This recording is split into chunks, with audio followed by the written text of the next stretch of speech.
5월 15일 오늘은 부처님 오신 날입니다. 좀 전에 우리가 읽은 앙구타라 니까야 4군 20일 우르벨라 기마품처럼 과거의 모든 바르게 깨달은 분들도, 미래의 모든 부처님들도, 현재의 바르게 깨달은 분도 모두 많은 사람들의 근심을 없애주시네. 부처님이 이 세상에 오신 것은 우리들에게 근심을 없애주시기 위해서 오셨답니다. 사람들은 살아가려면 걱정과 근심을 놓을 수가 없어요. 단 하루도 마음 편하게 살고 싶지만은 우리 뜻대로 마음 편하게 하루를 지나기가 그리 쉽지는 않답니다. 하루가 마음 편하지 않는 이유는 생명 가진 모든 것들은 기본적으로요, 이 몸을 유지하기 위해서는 괴로움을 수반해야 된답니다. 먹는 게 귀찮아도 먹어야 되고요, 자신의 욕구를 분출하기 위해서 내버리는 것도 귀찮아요. 그래도 산답니다. 어떤 때는 자신이 살면서도 나 왜 살아? 라고 말하면 왜 사는지조차도 잘 모른다 그래요. 왜 살아요? 그러면 참 할 말이 마땅치가 않아요. 그래도 산답니다. 사람이 살아가는데 가장 중요한 일은 사랑이랍니다. 하루도 마음 편할 날이 없고 하루하루가 정말 참 어렵게 힘들지만은 그래도 사는 이유는 사랑 때문이랍니다. 사랑을 5가지로 나눈답니다. 개인과 개인의 사랑은요, 이해와 희생이 있어야지만 사랑이 됩니다. 내가 너를 사랑하고 내가 나를 사랑하려면 먼저 이해를 해줘야 된답니다.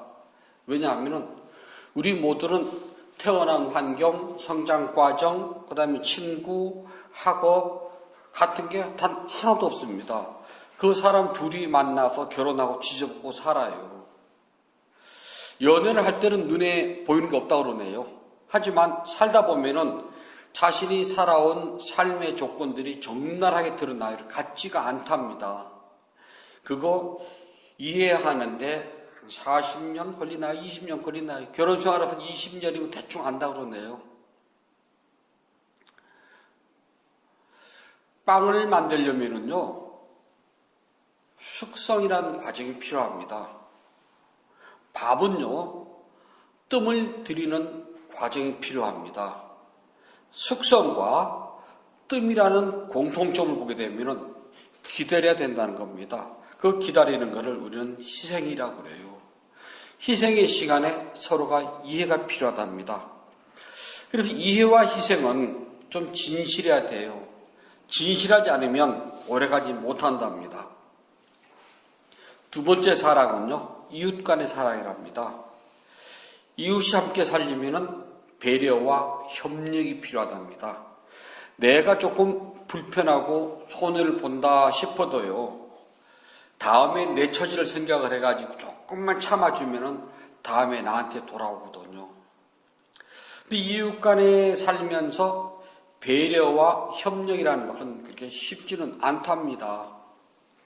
예전에는 한 동네 안에서 서로 살아가다 보니까 좀 이해를 하고 또 협조도 해주고 그래서 살았는데요. 지금은 문 밖에 나가면 다 적이랍니다. 나하고 너하고 구분이 없어요. 그러다 보니까 남의 불행, 나의 행복이랍니다. 나이가 먹으면은 좀 참고 용서를 하고 배려를 해줄 줄 알아야 되는데요.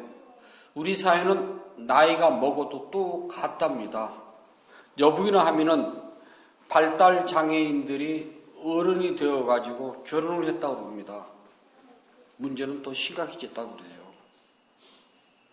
그러니까 이웃끼리 살면서 배려와 협력이라는 것은 없답니다. 오직 나밖에 몰라요. 아이들이 쿵쿵 뜁니다. 그럼 밑에 지금 시끄럽다고 난리가 나요. 사실 그거를 가지고 아이들은 뛰는 게 본성이거든요. 아이들이 안 뛰면 아픈 겁니다. 그러니까 아이들은 소리를 지르고 뛰어요. 그런데 그걸 가지고 쿵쿵 뛰어가지고 난리가 나면은 따질 때는요, 건설회사입니다. 왜 이렇게 난림공사를 했냐고. 근데 난림공사를 한 건설회사를 따지는 것이 아니라 윗집에 올라가서 심하면 칼부림까지 합니다. 내가 개를 키우는 건 자유인데요. 요즘 반려동물에서 키우는데요. 나나 개가 귀엽지 싫어하는 사람들이 있거든요. 근데 저도 연구실에서 나가다 보면은요, 개 오줌 많이 봅니다. 내가 내 반려견이 귀엽다면은 내 개가 싼 오줌도 치워야 되거든요. 근데 심지어는 똥도 안 치우고 그냥 가더라고요. 배려라는 것이 눈꽃만큼 높습니다. 자, 개인의 사랑에서는 이해와 희생이 정말 중요합니다. 그래서 한쪽을 희생을 해줍니다. 내 남편이니까, 내 아내니까, 내 자식이니까, 내 부모니까, 그리고 내가 한 수를 접어주면 편합니다. 안 접어주면 싸움이 납니다. 이웃끼리는 배려와 협력입니다. 도와주면 행복한데 안 도와주면 탈이 생겨요. 세 번째는 사회입니다. 사회에서 서로 사랑을 하려면은요, 윤리와 도덕이랍니다. 윤리와 도덕이 없으면은 이 사회는요, 굉장히 삭막해져요. 아무리 배운 게 많고, 아무리 돈이 많고, 권력이 세다 하더라도요, 그가요, 가장 중요한 윤리와 도덕성이 무너지면 무섭습니다. 많이 가진 사람이 윤리와 도덕이 없으면 그 많이 가진 건 재앙이랍니다. 혼자 재앙이 아니라 여러 사람들이 피해를 봐요.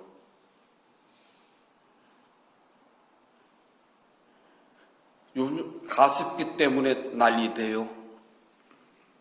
그런데 그 가습기 회사 대표님이 피해자들 앞에서는 고개를 숙이고 죄송합니다, 잘못했습니다 하고 사과를 하고 뒤돌아서서는 내 연기가 어땠어? 그랬다면서요. 쇼한 겁니다. 그들은 우월적인 지위에 있으면서 뭐를 했냐 그러면은 가장 중요한 것이 윤리와 도덕이 무너진 겁니다. 정치인들이 윤리와 도덕이 무너지면은 썩어요. 금방 썩습니다. 돈이 많은 부자들이 윤리와 도덕이 무너지면은요, 자기 직원들은 하인으로 보고요, 99마지 가진 사람이 한 마지기를 뺏어가지고 100마지기를 채우려고 하는 재앙이 일어난답니다. 그래서 많이 가진 사람일수록 윤리와 도덕성이 굉장히 중요하답니다. 서양 사람들은 자신이 가지고 있고 자신 있는 위치에 따라서 반드시 그걸 의무를 다하라고 가르친답니다. 근데 우리는 높은 자리에 올라가고 많이 가지면 가질수록 자신이 지켜야 될 윤리와 도덕성이 없답니다. 그것을 지화라 해가지고 더 많은 걸 가지려고 그래요. 법은 공평하지가 않아요. 원래 법은 약자를 보호하고 센 자를 좀 눌러주는 것이 법인데요. 우리는요, 오죽이나 하면은 돈이 없으면 죄가 있고, 돈이 많으면, 돈이 있으면 죄가 없고, 돈이 없으면 죄가 있다고 볼까요? 로스쿨을 졸업을 해가지고 변호사 시험을 보면은요, 먹고 살 길이 막막하답니다. 요즘은 옛날로 틀려가지고요. 그런데 전관으로서 변호사를 하면 그야말로 그 수입료가 억대라고 그럽니다. 그들은 그 지위를 이용을 해가지고 윤리와 도덕을 버렸기 때문에 그렇답니다. 자, 개인의 사랑은 이해와 희생입니다. 이웃 간의 사랑은 배려와 협력입니다. 사회에서의 사랑은 윤리와 도덕이라고 그랬습니다. 네 번째, 국가의 사랑입니다. 나라를 사랑하려면 어떻게 할 것인가? 나라를 사랑하는 거는요, 개인과 개인, 이웃과 이웃, 사회에 있어의 사회하고 전혀 틀린답니다. 나라를 사랑하는 건 역사와 정의랍니다. 군대에 갈 때쯤 되면은 전부 다들 나라의 부름을 받아서 가는 나라의 아들 그럽니다. 가고 싶지 않거든요. 근데 우리는 징병제이기 때문에 강제로 갑니다. 그래서 데려갈 때는 나라의 부름을 받고 가는 나라의 아들 그래요. 그러나 거기서 병이 나고 죽으면요, 그때부터 나라의 아들 아닙니다. 어떻게든지 안 주려고 그래요.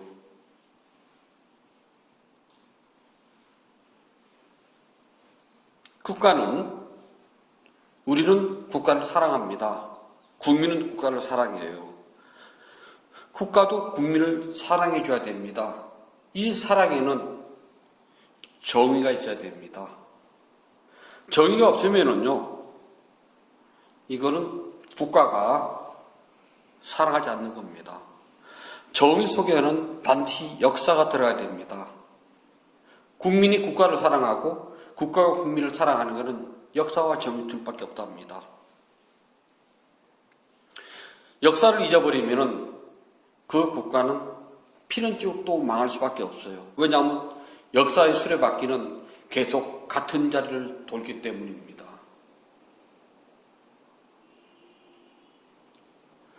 대한제국이 망할 때는 친일파, 친러파, 친천파 해가지고서 각자 서로 이속에 따라서 외세를 끌어들였습니다. 결론 망했습니다. 지금 우리는 역사를 많이 잊어버리고 산답니다. 역사를 잊어버리는 순간 정의는 사라져버려요. 정의가 사라지면 그 국가는 금방 망가진답니다. 나쁜 짓을 한 사람들이 오히려 더 큰 소리를 칩니다. 정의가 사라졌기 때문에 그래요. 나쁜 짓을 한 사람은 그만큼 벌을 받아야 되거든요. 그런데 그것보다는 아첨을 잘 떠는 사람들이 더 승승장구를 한답니다. 그렇게 되면은 국민은 국가를 사랑하지 않아요. 자꾸 져버리게 됩니다. 그래서 지금은 지옥 같은 땅이라고 해서 헬 조선이라고 부른답니다. 정의가 사라졌습니다. 자, 개인 간의 사랑, 이웃의 사랑, 사회에서의 사랑, 국가의 사랑 네 가지를 했습니다. 마지막 다섯 번째는 우리는 부처님의 아들, 딸이고 부처님의 제자랍니다. 그래서 우리는 부처님을 사랑해야 돼요. 오늘은 부처님 오신 날입니다. 작년에도 오셨고 내년에도 오실 겁니다. 시간의 바퀴 속에서 이 세상 사람들이 단 한 명이라도 부처님을 기억을 한다면 부처님 오신 날은 해마다 돌아옵니다.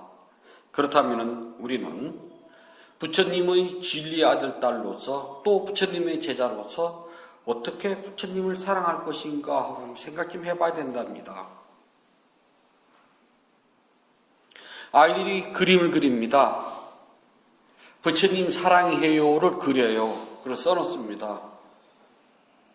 아이들이 엄마 사랑해, 아빠 사랑해 그러잖아요. 그럼 물어보세요. 왜 나를 사랑하니? 라고요. 그 대답이 어떻게 나올까요? 한번 해보신 적 있습니까? 엄마 사랑해 그러면은 왜 나 사랑하니?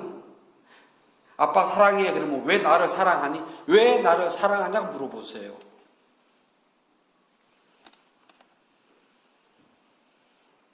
부부가 서로 말합니다. 사랑해 그러면요. 왜 나를 사랑하냐고 물어보세요.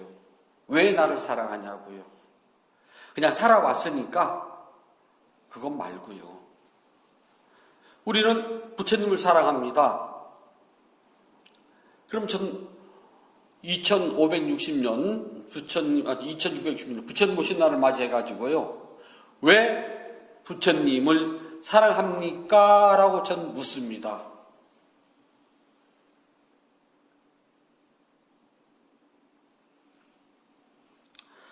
부처님을 사랑하려면요, 법을 바로 알고 실천 수행하는 두 가지밖에 없습니다. 개인 간의 사랑은 아주 간단해요. 이해해주고 내가 희생하면 됩니다. 그렇게 살아오셨잖아요. 내 옷은 안 사도 아이들 옷은 사고, 나는 안 먹어도 남편은 먹이고요. 나는 보약 한 첩을 못 먹어도 내 남편은 힘들까봐 보약 사드렸잖아요. 나는 어디 가서 돈을 못 써도 내 남편 바깥에서 기 죽을까봐 지갑에다 용돈 넣어주고 그랬잖아요. 이해와 희생입니다. 이웃은요, 아주 간단해요. 배려와 협력이랍니다. 이사 갈 때 짐 하나 들어주고, 새로 이사 오셨나 봐요. 인사 한번 하고요. 그 다음에 떡 하나 있으면 이웃집 똑똑 들려서 우리 오늘 떡 했는데 같이 한번 드셔보실래요? 떡 같이 나눠주잖아요. 쉽습니다. 사회에서는 나 혼자만이 아니라 전체가 돌아야 되지만 아무튼 윤리와 도덕이랍니다. 그 지키고 사셨잖아요. 윤리와 도덕. 윤리와 도덕을 안 지키면은 뭐가 되느냐? 범법자가 되거든요. 그래서 감옥에 안 가고 경찰서 아저씨가 오라고 가라고 안 한 이상은 윤리와 도덕을 그럭저럭 잘 지켜오셨다는 겁니다. 이거 안 지키면 불러요. 오라고. 나라에서의 사랑은 역사와 정의인데요. 그래서 최소한 우리 당군 할아버지 알고 계시잖아요. 그럼 역사 알고 있거든요. 그런가 하면은 어디 가서 뭐 간첩을 했다거나 또는 그런 거 안 했잖아요. 그러니까 역사와 정의 살아 있습니다. 문제는 우리는 부처님이 제자랍니다. 법을 바로 알고 실천 수행을 했다면 누구나 다 부처님을 사랑한 거랍니다. 물론 다른 절의 불자들도 그럴 겁니다. 저는 우리 예량사 불자님들은 어디 가서든지 전 당당하게 자랑을 해요. 우리는 최소한 기도해가지고 아들, 딸 좋은 데 가달라고는 빌지는 않는다. 로또 복권 사놓고 빌면서 1등 당첨되라고 하는 그런 기도는 우리는 안 해봤다.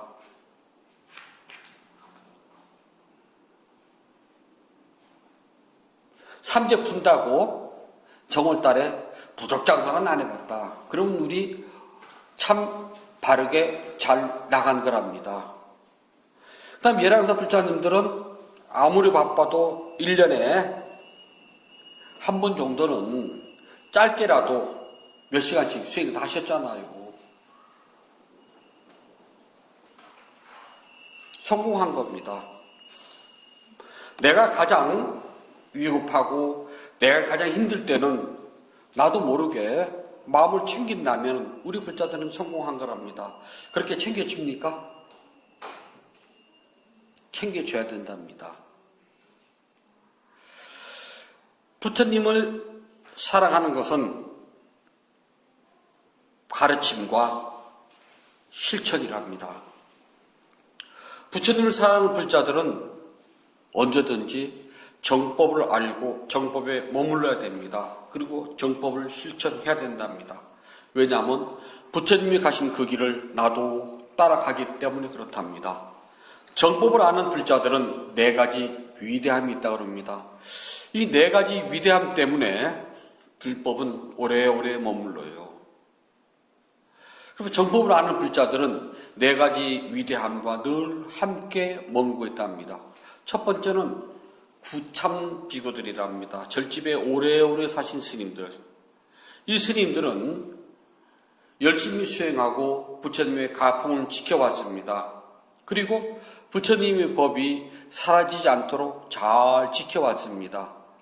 그래서 법납이 오래된 스님과 사는 것은 축복입니다. 여러분들 축복받고 있잖아요, 저한테.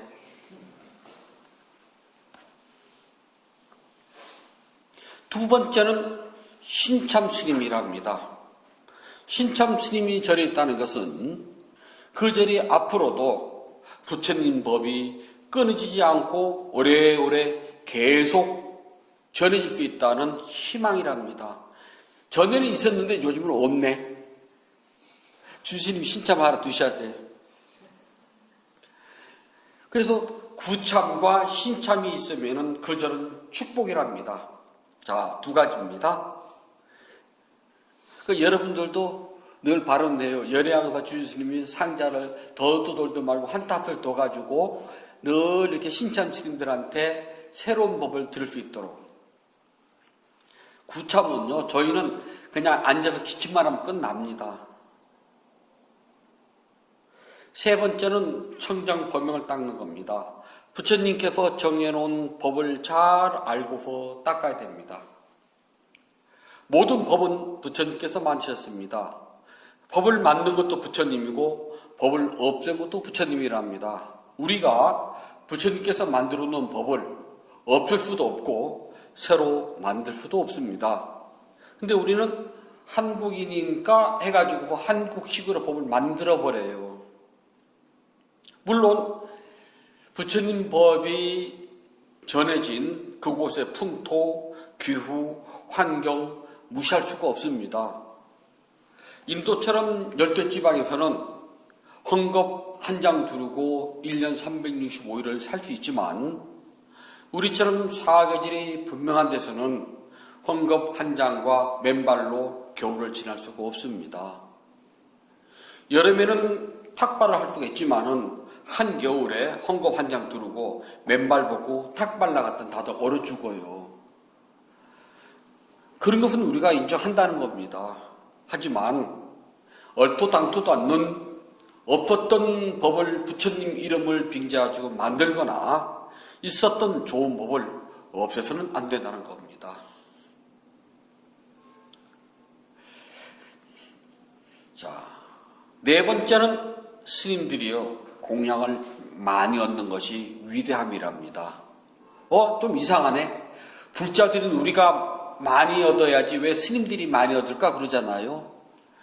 구참, 법남이 많은 스님들과 사는 것, 법남이 작은 신참들과 사는 것, 부처님이 법을 바르게 알고 닦는 것, 네 번째는 스님들이 공양을 많이 얻는 것이 축복이랍니다. 위대하답니다. 스님들은 무엇을 얻기 위해서요, 생산 활동을 하지 않습니다. 부처님께서 스님들한테 절대 장사하지 말라고 그랬어요. 돈이 오가는 심부름을 해서도 안 돼요.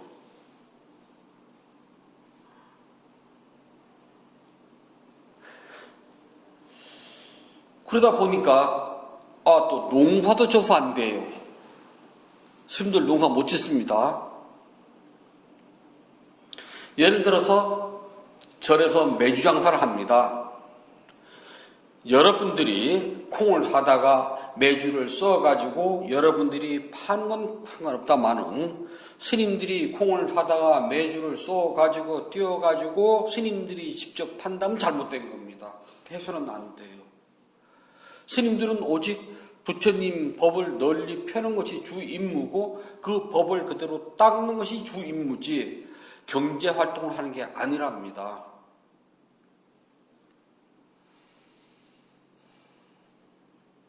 그래서 여러분들이 갖다 주는 것만 가지고 살 수가 있어요. 그러니까 스님들은 입고 쓰고 먹고 하는 모든 것들은 모두 다 여러분들의 보시에만 매달려 있습니다.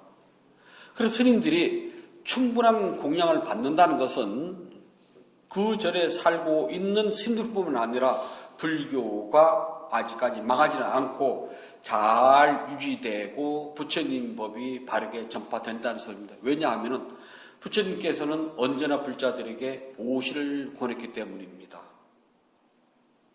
즉 부처님 가르침에 따라서 불자들이 성실하게 보시를 하기 때문에 스님들이 공양이 풍부하다는 겁니다. 예를 들어서요, 제가요 아주 좋은 외제차를 타고 간다고 합시다. 몇 억짜리입니다. 그걸 타고 제가 바깥을 나가면 세상 사람들이 저를 보고 뭐라 그럴까요? 당연히 이 말을 할 겁니다. 한국에서는 스님이 검소하지 못하게 몇 억짜리 우리도 못하는 외제차를 타고 다닌다고. 앞에다가는 가로 열고 한 글자입니다. 그리고 뒤에 가로 열고 한 글자입니다. 알아서 새겨서 들어요. 대부분 그 소리 할 겁니다. 같은 글자라 하더라도 눈살을 찌푸릴 겁니다. 예, 느리질 스님이 뭔데 저렇게 너도 못하는 저 고급차를 타고 다니니? 라고요. 그럴 때 여러분들은 뭐라고 대답을 하겠습니까? 제가 롤스로이스를 타고 다닙니다. 그것도 팬텀입니다. 한 7억짜리라고 그러네요. 세부가 치고 더 비싸겠죠? 그걸 타고 다녀요. 그래서 여러분들 친구들이요. 예, 느리질 스님은 어떻게 우리 아파트 값보다 더 비싼 저 고급차를 타고 다니니? 검소하지 못하게? 라고 한다면 여러분들은 뭐라고 대답하시겠습니까? 부처님을 사랑한다고 그랬잖아요.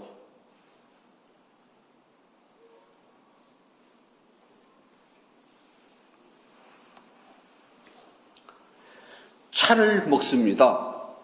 그런데 요즘 보면은 뭐 뽕잎차, 무슨 차 많잖아요. 전 그거 절대 차라고 안 하거든요.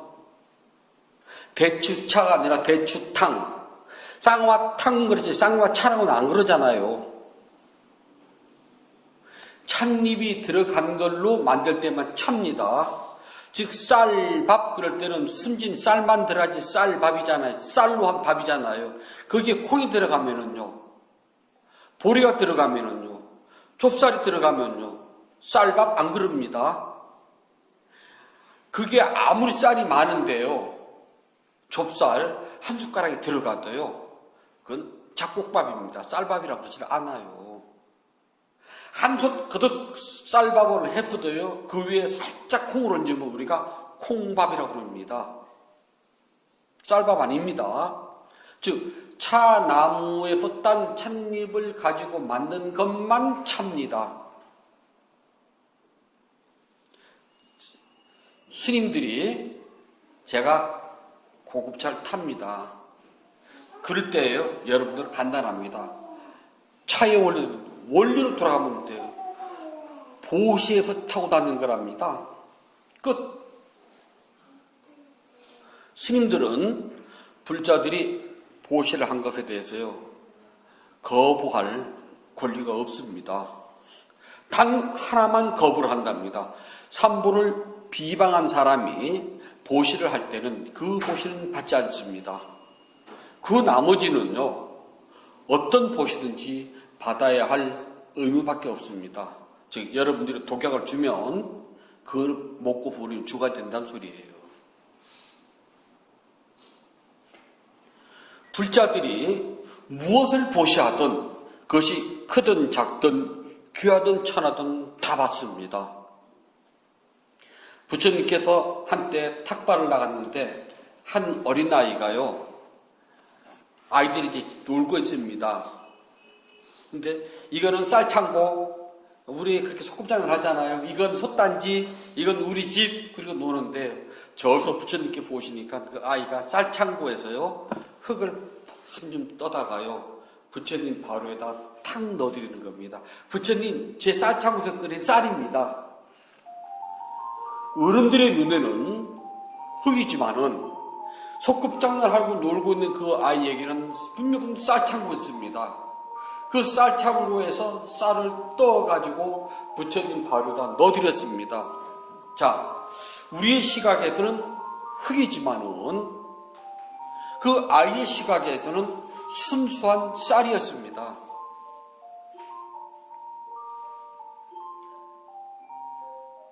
뒤에 가는 부처님 지자들은 깜짝 놀랍니다. 그 밥 다 먹었잖아요. 밥 위에다가 흙을 놨으니까요.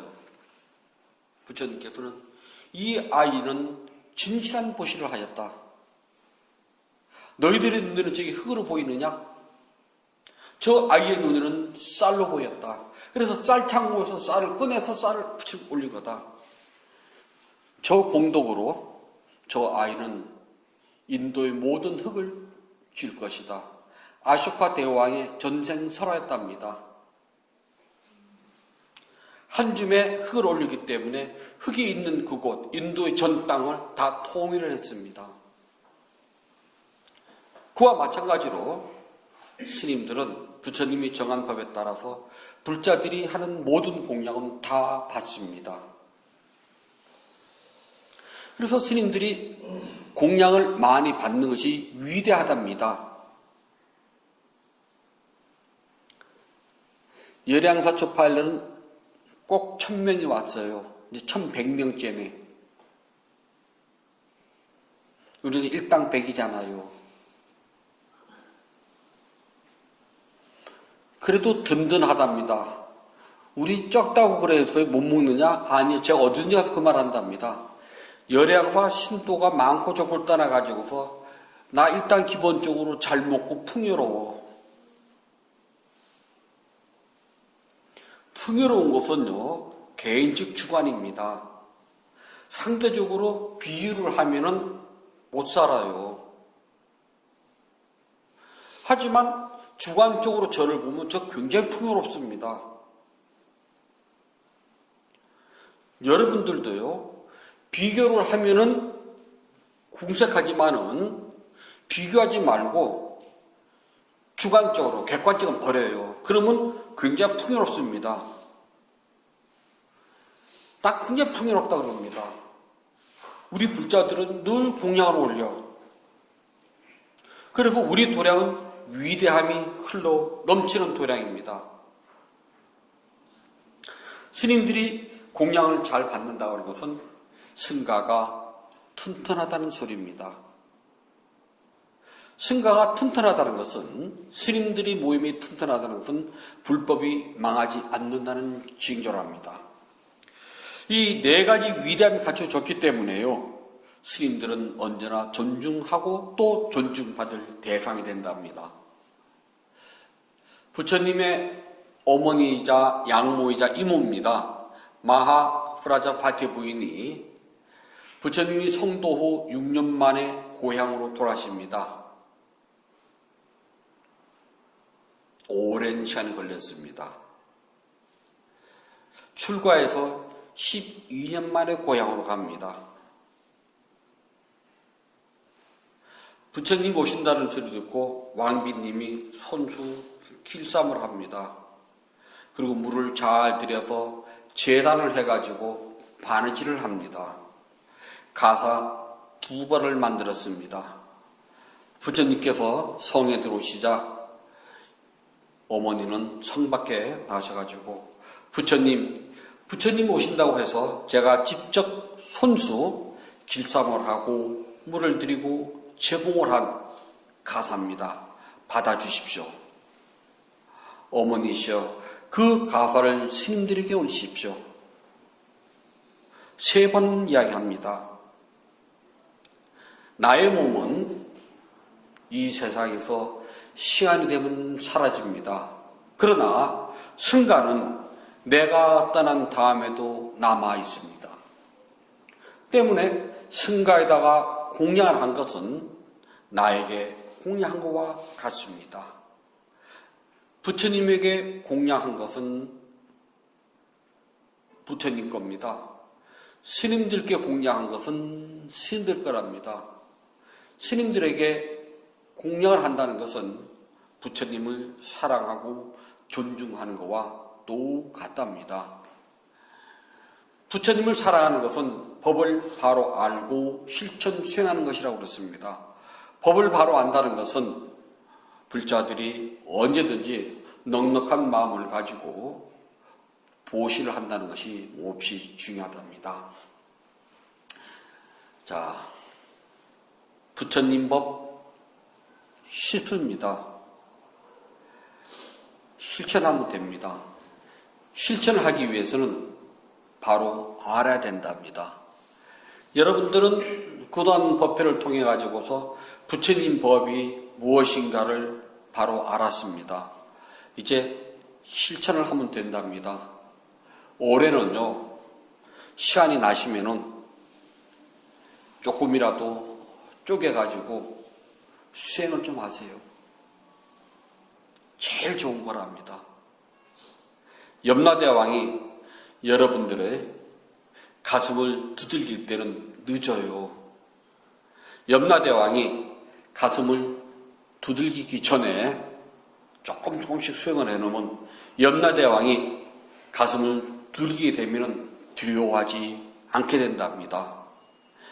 우리가 염라대왕을 두려워하지 않기 위해서 수행하는 건 또 아니랍니다. 살아서 내가 하루하루가 힘든 것이 아니라 하루하루가 즐겁고 기쁘고 환희의 연속이 되어야 된답니다. 그것은 수행밖에 없습니다. 수행을 하게 되면 고통의 본질을 알게 된답니다. 세상의 모든 종교는요, 최적의 상태에서 고통은 피하고 도망갑니다. 그건 신의 뜻이기 때문에요. 그리고 멀리 도망가고 고개를 돌려서 외면을 합니다. 불자들은 이 세상에 어떤 고통이 오더라도 그것을 고개를 돌려서 외면하거나 도망가지 않아요. 고통을 끝까지 추적을 합니다. 그래서 고통의 본질을 바라본답니다. 고통의 본질을 바라보게 남는 것은 행복이에요. 고통을 알자는 것은 행복을 아는 길이랍니다. 정말 우리가 부처님을 사랑하려면 수행을 조금씩 하세요. 그러면 부처님을 사랑하게 되는 거랍니다. 앙구타라 니까야 4권 20일 우르벨라 경 말씀이 이어집니다. 그분들은 모두 정복을 공경하며 사셨고 살고 계시며 또한 살아 계실 것이니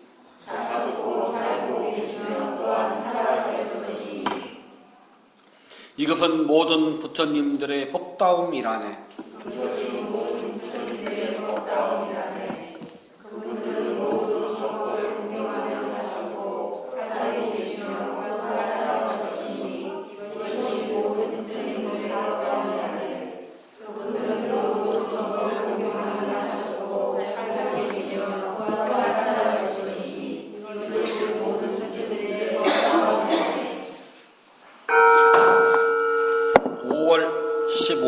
부처님 오신 날 법문을 마치